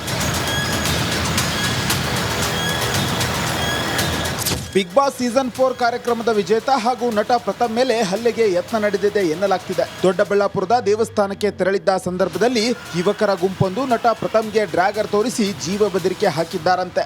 ನಿಮಗೆ ಈ ತರದೆಲ್ಲ ಅಟ್ಯಾಕ್ ಆಯ್ತಲ್ಲ, ಅದ್ರ ಬಗ್ಗೆ ಒಂದು ರಿಯಾಕ್ಷನ್ ಅಷ್ಟೇ, ಜಸ್ಟ್ ಯಾಕಂದ್ರೆ ಸುಮ್ನೆ ಸುದ್ದಿ ಹೊಡೆಯೋದು ತಪ್ಪಾಗುತ್ತೆ. ಸ್ವಲ್ಪ ಹೊತ್ತಲ್ಲಿ ಅದೇ ಒಂದ್ ನಿಮಿಷ, ಇದಾಗಿದ್ದು ನಿಜ. ನಾನು ಫೇಸ್ಬುಕ್ ಅಲ್ಲಿ ಒಂದು ಪೋಸ್ಟ್ ಹಾಕಿದ್ದೀನಿ, ದಯವಿಟ್ಟು ಒಂದ್ಸಲ ನೋಡಿ, ನಿಮ್ಗೆ ಗೊತ್ತಾಗುತ್ತೆ. ಓಕೆ, ಅಂದ್ರೆ ಇದಾಗಿರೋದು ನಿಜ, ನೀವು ಕಂಪ್ಲೇಂಟ್ ಕೊಟ್ಟಿದ್ದೀರಾ ಪೊಲೀಸರಿಗೆ? ಇವತ್ತು ಕೊಟ್ಟಿರೋದು ನಿಜ. 200% ಯಾರು ಹಂಗ್ ಸುಮ್ನೆ ಮಾಡಕ್ ಹಲ್ಲೆ ಅಲ್ಲ ಸರ್ ಅದು. ಯಾರು ವೆಪನ್ ತೋರಿಸಿದ್ರೆ ಹಲ್ಲೆ ಇಲ್ಲ, ಕೈಯಿಂದ ಮಾಡಿದ್ರೆ ಹಲ್ಲೆ. ಏನಿತ್ತು ಸರ್ ನಿಮ್ಮ ಹತ್ರ? ಅದು ಅವರು ಡ್ರ್ಯಾಗರ್ ಮತ್ತೆ ಕೈಲೆಲ್ಲ ರೌಡಿಗಳು ಯೂಸ್ ಮಾಡ್ತಾರೆ ಗೊತ್ತಾ, ಚುಚ್ಚೋದು, ಆ ತರ ಲಾಂಗು ಡ್ರ್ಯಾಗರ್ ತರದ್ದು ಅದು. ಇನ್ನು ಹಲ್ಲೆ ನಡೆದ ಸ್ಥಳದಲ್ಲಿ ನಟ ಬುಲೆಟ್ ಪ್ರಕಾಶ್ ಪುತ್ರ ರಕ್ಷಕ್ ಬುಲೆಟ್ ಕೂಡ ಇದ್ದ ಎನ್ನಲಾಗ್ತಿದೆ. ಹಲ್ಲೆಗೆ ಯತ್ನಿಸಿದ ಗುಂಪಿನ ಜೊತೆ ರಕ್ಷಕ್ ಕಾಣಿಸಿಕೊಂಡಿದ್ದು ಅನುಮಾನಕ್ಕೆ ಕಾರಣ ಆಗಿದೆ. ಅಲ್ಲ, ಅದ್ರಲ್ಲಿ ಯಾರೋ ಸ್ಟಾರ್ ನಟರ ಜೊತೆ ಇದ್ದಂತವ್ರೆ. ಸ್ಟಾರ್ ನಟ ಅಲ್ಲ ಸರ್, ಅಲ್ಲಿ ರಕ್ಷಕ್ ಇದ್ದಿದ್ ನಿಜ. ರಕ್ಷಕ್ ಇದ್ದಿದ್ ನಿಜ, ಅಂದ್ರೆ ನಿಮ್ ಮೇಲೆ ಹಲ್ಲೆ ಆಗಿರೋದಂತೂ ನಿಜ. ಹಲ್ಲೆಗೆ ಪ್ರಯತ್ನ ಮಾಡಿದ್ವಿ, ತೋರಿಸಿದ್ದು ಅಂದ್ರೆ ಇದು ವೆಪನ್ ತೋರಿಸಿದ್ದು ಅಂದ್ರೆ ಮಾರಕಾಸ್ತ್ರಗಳು ತೋರಿಸೋದಿದೆಯಲ್ಲ, ಅದು ತೋರಿಸಿ ಬೆದರಿಕೆ ಹೊಡೋದಿದೆಯಲ್ಲ, ಇಟ್ಸ್ ನಥಿಂಗ್ ಬಟ್ ಕೊಲೆ ಬೆದರಿಕೆ ಅದು. ಒಟ್ಟಲ್ಲಿ ಹಲ್ಲೆ ಆಗಿಲ್ಲ, ಒಟ್ಟ ಪ್ರಯತ್ನ ಹಲ್ಲೆ ಆಗಿಲ್ಲ ಸರ್, ಹಲ್ಲೆ ಆಗಿಲ್ಲ, ಪ್ರಯತ್ನ ಮಾಡಿದ್ದಾರೆ. ಹೌದು, ರೌಂಡ್ ಅಪ್ ಮಾಡಿದ್ದಾರೆ, ಇಟ್ಸ್ ನಥಿಂಗ್ ಬಟ್ ಅಂದ್ರೆ ಅದು ಒಂಥರ ಉಸಿರು ಕಟ್ಸೋ ವಾತಾವರಣ. ಎಲ್ಲಮ್ಮ ದೇವಿ ಉತ್ಸವ ಅದು. Okay okay okay. ಅಂದ್ರೆ ಇವ್ರು ರಕ್ಷಕ್ ಬುಲೆಟ್ ಅವ್ರು ಇದ್ರು ಅಂತ ಹೇಳ್ತಿದ್ರಲ್ಲ, ಅವ್ರೇನು ನಿಮ್ಗೆ ಹೆಲ್ಪ್ ಮಾಡೋ ಇದಕ್ ಬರ್ಲಿಲ್ಲ? ಅವರು ಅಲ್ಲೇ ಇದ್ರು, ಏನು ಮಾತಾಡ್ಲಿಲ್ಲ. ನಂಗೆ ಅದೇ ಬೇಜಾರಾಯ್ತು, ರಕ್ಷಕ್ ಇದ್ದಾನ ಕಾರಣಕ್ಕೆ ಮಾತಾಡ್ಸಕ್ ಹೋಗಿದೆ. ಯಾಕೆಂದ್ರೆ ಭರ್ಜರಿ ಬ್ಯಾಚುಲರ್ಸ್ ಮುಗಿದಿತ್ತು, ವಿಶ್ ಮಾಡೋಣ ಅನ್ಕೊಂಡಿದ್ದೆ, ಬಟ್ ಹಂಗ ಆಯ್ತು. ಘಟನೆ ನಡೆದ ಸ್ಥಳದಲ್ಲಿ ರಕ್ಷಕ್ ಇದ್ದರೂ ಕೂಡ ನನ್ನ ಸಹಾಯಕ್ಕೆ ಬರಲಿಲ್ಲ ಅಂತ ಪ್ರಥಮ್ ಆರೋಪಿಸಿದ್ದಾರೆ. ಈ ಬಗ್ಗೆ ಬೆಂಗಳೂರು ಗ್ರಾಮಾಂತರದ SP CK ಬಾಬಾಗೆ ದೂರು ನೀಡಿದ್ದಾರೆ. ಪ್ರಥಮ್ ಅಂತ ಈಗ ತಾವೆಲ್ಲರೂ ಅದ್ರ ಬಗ್ಗೆ ಸಾಮಾಜಿಕ ಜಾಲತಾಣದಲ್ಲಿ ಬಂದಷ್ಟು ಕೆಲವೊಂದಿಷ್ಟು ಏನಿದು ಆಗ್ತಿರ್ಬೋದು. ಆ ಪ್ರಕಾರ ಒಂದು ಈಗ ಅವರು ಬಂದು ನನ್ನ ಜೊತೆ ಚರ್ಚೆ ಮಾಡಿದ್ದಾರೆ. ಅದನ್ನು ಆದಷ್ಟು ಬೇಗ ಅದ್ರ ಬಗ್ಗೆ ರೈಟಿಂಗಲ್ಲಿ ಕಂಪ್ಲೇಂಟ್ ಕೊಡ್ತೀನಿ ಅಂತ ಹೇಳಿದ್ದಾರೆ. ಆ ಕಂಪ್ಲೇಂಟ್ ಕೊಟ್ಟ ನಂತರ ಏನು ಅದು ಘಟನೆ ಆಗಿತ್ತು, ನಮ್ಮ ದೊಡ್ಡಬಳ್ಳಾಪುರ ಗ್ರಾಮೀಣ ಪೊಲೀಸ್ ಸ್ಟೇಷನ್ ಹದ್ದಿಯಲ್ಲಿ ಕೆಲವೊಂದು ದೇವಸ್ಥಾನಕ್ಕೆ ವಿಸಿಟ್ ಮಾಡಿದಾಗ ಯಾರೋ 1-2-3 ಜನ ಅವ್ರ ಮೇಲೆ ಏನೋ ಅವರಿಬ್ಬರ ಮಧ್ಯೆ ಏನು ಮಾತುಕತೆ ಆಗಿದೆ ಮತ್ತೇನೇನು ಆಗಿದ್ದು ಒಂದು ಯಾವುದೋ ಒಂದು ವಿಷಯದ ಬಗ್ಗೆ ಅವರು ಕೊಟ್ಟ ನಂತರ ಅದೇನು ಘಟನೆ ಆಗಿದ್ದ ಬಗ್ಗೆ ಕೊಡ್ತೀನಿ ಅಂತ ಹೇಳಿದ್ದಾರೆ. ಅವರು ಕೊಟ್ಟ ನಂತರ ಅದ್ರ ಬಗ್ಗೆ ನಾನು ಮಾತಾಡ್ತೀನಿ. ಒಟ್ಟಾರೆ ಈ ವಿಚಾರ ಇದೀಗ ಭಾರಿ ಸದ್ದು ಮಾಡ್ತಿದೆ. ಪೊಲೀಸರ ತನಿಖೆ ನಂತರವಷ್ಟೇ ಹಲ್ಲೆಗೆ ಅಸಲಿ ಕಾರಣ ಏನೆಂಬುದು ತಿಳಿದು ಬರಲಿದೆ. Praveen Salaganahalli, film bureau, Republic Kannada. ಇವತ್ತಿನ ಕರ್ನಾಟಕ ಪ್ರೈಮ್ ಟೈಮ್ನ ಸುದ್ದಿ ಈಗೊಂದು ಬ್ರೇಕ್ ಆದ ನಂತರ ಬ್ರಹ್ಮಾಸ್ತ್ರ ವಿಶೇಷ ಕಾರ್ಯಕ್ರಮ ಪ್ರಸಾರವಾಗುತ್ತೆ. ಆರೋಗ್ಯ ಹಾಗೂ ನ್ಯೂಟ್ರಿಷನ್ ಸಿಗುತ್ತೆ, ನೋಡಿ ಬಾಡಿ ಸ್ಟ್ರಾಂಗ್ ಆಗುತ್ತೆ, ಸ್ವಲ್ಪ ತಿಂದು ಹಸಿವು ನಿಗುತ್ತೆ, ಡೈಜೆಷನ್ಗೆ ಇಲ್ಲ ಅಪಾಯ. MDH ಸೋಯಾಟಿ ಅಸಲಿ ಪ್ರೋಟೀನ್. MDH